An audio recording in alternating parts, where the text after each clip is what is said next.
Welcome to the Slop Farm. Enjoy the video. You're signed in, so start by clicking Compose in Gmail. Once done, look at the bottom toolbar of the draft. You'll see a Google Meet camera icon. Click that icon to generate a link instantly.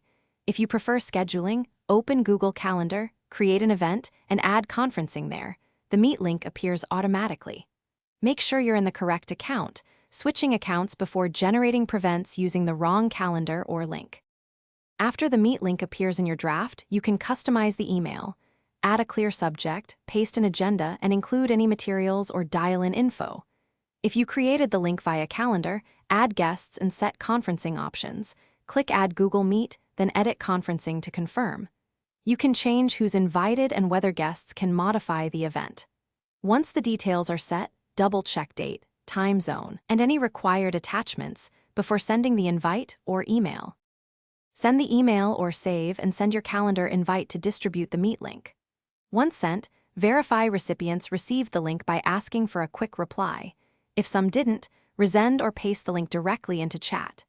If someone can't join, make sure they're signed into the invited Google account, check meeting host permissions, and confirm browser camera/mic permissions. Finally, if Meet won't load, clear cache or try an incognito window. You'll usually resolve most issues that way. Thanks for watching. Consider subscribing if we helped you today.